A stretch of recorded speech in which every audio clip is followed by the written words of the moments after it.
अस्सलाम वालेकुम, मेरा नाम है रमशा इकबाल और आज हम लोग chapter number 16 man and age environment का लेक्चर नंबर 9 स्टार्ट करने वाले हैं। और हम लोगों ने टॉपिक स्टार्ट किया हुआ था ecosystem balance and human impact. Human impact हम लोग देख रहे हैं कि किस तरह से इकोसिस्टम की जो बैलेंसिंग है वो ख़राब कर रहे हैं इनके इम्पैक्ट्स की वजह से। सबसे पहले लास्ट टाइम हम लोगों ने जो डिस्कस किया था वो था ग्लोबल वार्मिंग। आज हम लोग एसिड रेन और डिफोरेस्टेशन की बात करेंगे। एसिड रेन क्या होती है? एसिड रेन ये होती है कि जब हमारे पास रेन होती है और अगर तो कोई हमारी पोल्यूटेड एयर है, उसमें क्या होता है कि जब रेन फॉल करेगी उसने क्या करना होता है, जो भी पोल्यूटेड एयर होगी उसके अंदर डिफरेंट केमिकल्स होंगे ऑब्वियसली। ठीक है, एयर के अंदर क्या है, केमिकल्स है। जब रेन फॉल करेगी, रेन ने क्या करना है, उन केमिकल्स के साथ उसका इंटरेक्शन होगा। ठीक है, और जिसमें कौन से केमिकल्स आते हैं, ऑक्साइड्स आ जाते हैं, सल्फर के और नाइट्रोजन के।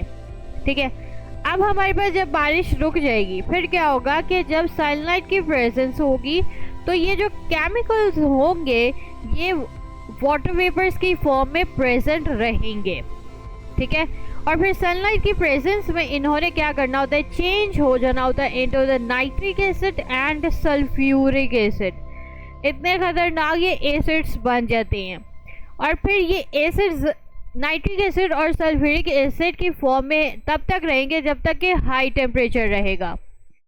ठीक है, जब तक हाई टेम्परेचर रहेगा। जैसे ही टेम्परेचर फॉल करेगा तो क्या होगा, ये एसिड्स क्या करेंगे, कंडेंस होंगे लिक्विड फॉर्म में दोबारा से, और फिर उसके बाद रेन और स्नो में दोबारा से मिक्स हो जाएंगे और अर्थ में दोबारा से रेन या स्नो होगी।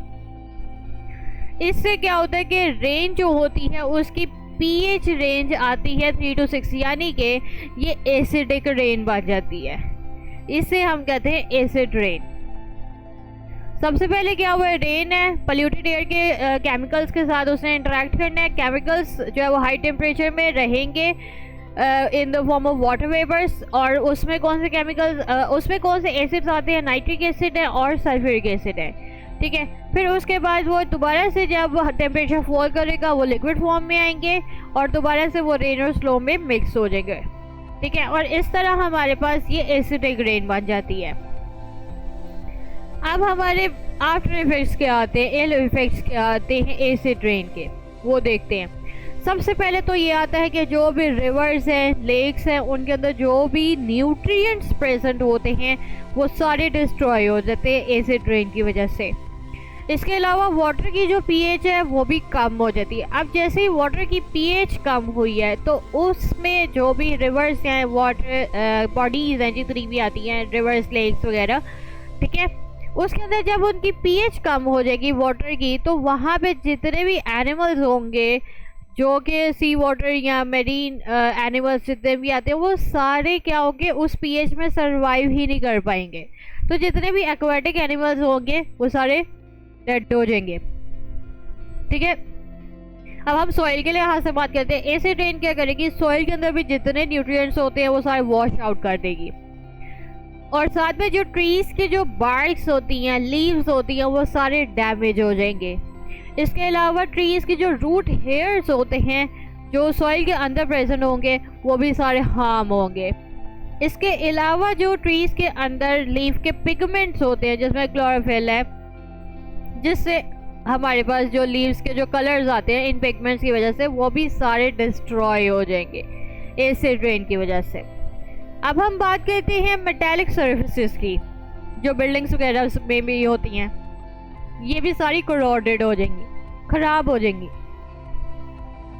जिसमें हमारे पास आते हैं फैब्रिक्स है, पेपर है, लेदर प्रोडक्ट्स है, ये क्या करती हैं, ये अपनी मटेरियल की जो स्ट्रेंथ होती है वो लूज़ कर जाएंगी, जिसकी वजह से वो डिसइंटीग्रेट हो जाएंगी, यानी कि ख़राब हो जाएगी, टूट जाएंगी। इसी वजह से जो मेटालिक सर्फेसिस हैं वो भी हमारी ख़राब हो जाएंगी एसिड रेन की वजह से।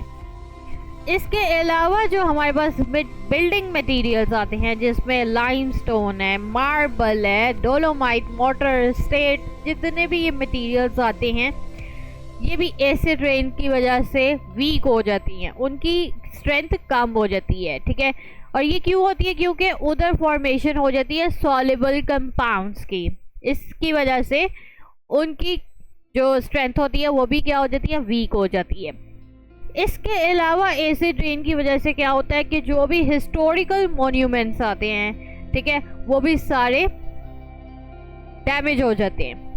ठीक है, जिसमें एग्जांपल यहाँ पे लिखी हुई है कि बिल्डिंग ऑफ ताजमहल। ताजमहल उसकी भी डिफरेंट हमारी जो जगह आती हैं वो एसिड रेन की वजह से करोडेड हो चुकी हैं।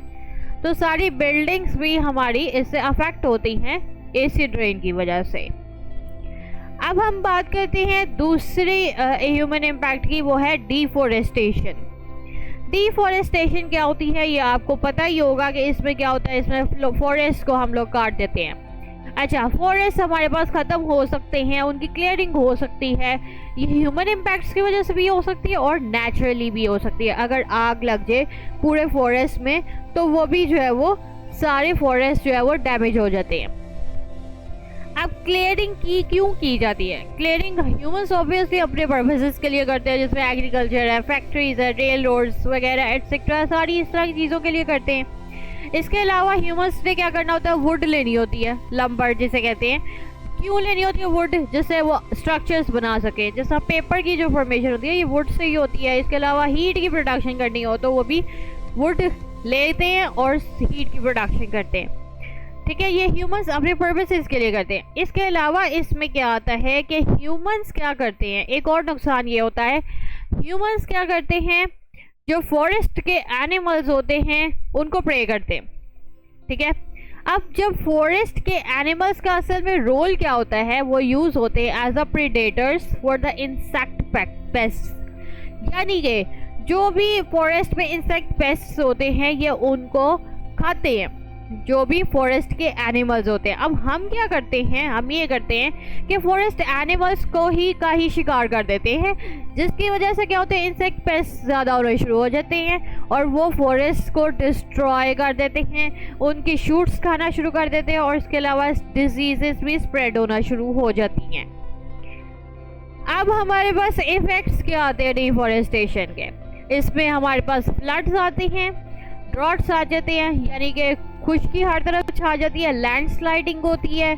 इसके अलावा सोइल इरोजन हो जाती है, यानी कि सोइल इतने इरोडेड हो जाती है कि वहाँ पे कोई प्लांट ग्रो ही नहीं कर पाता। ग्लोबल वार्मिंग होती है, हीट की प्रोडक्शन ज़्यादा हो जाती है टेम्परेचर की में। इसके अलावा लॉस ऑफ हैबिटेट होता है बहुत ज़्यादा स्पीशीज़ के लिए, यानी कि उनका खाना नहीं मिलता। ये हमारे पास सारे इफ़ेक्ट्स आते हैं। तो इसलिए हमें इनको मेंटेन करने के लिए, इकोसिस्टम को मेंटेन करने के लिए इन सब चीज़ों को कंट्रोल करना चाहिए। अब मैं आपको बुक से पढ़ा देती हूँ। यहाँ से आज हम लोगों ने स्टार्ट किया सिंपल, आपने इसमें डेफिनेशन बतानी है एसिड रेन बनती कैसे, पीएच क्या होती है एसिड रेन की, इंपॉर्टेंट एमसीक्यू है, और साथ में इसके आफ्टर इफेक्ट्स थोड़े से बता दीजिएगा, 1-2 बस शॉर्ट क्वेश्चंस में आएगा। डिफॉरेस्टेशन क्या होती है इसकी डेफिनेशन आपने याद करनी है, और ह्यूमंस क्यों यूज़ करते हैं 1-2 इसके सिर्फ बता दीजिएगा।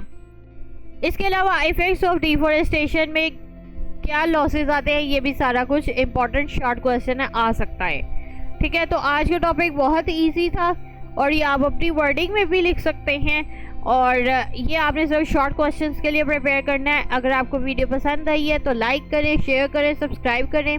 लिंक आपको नोट्स का डिस्क्रिप्शन में मिल जाएगा। साथ में एक और लिंक दिया हुआ है जो कि फुल बुक है, अगर आपने वहाँ से स्टडी करना है तो आप वहाँ से भी कर सकते हैं। अगर किसी चीज़ की समझ नहीं आई तो नीचे कमेंट्स में पूछें। तो आज के लिए इतना ही, अल्लाह हाफिज़।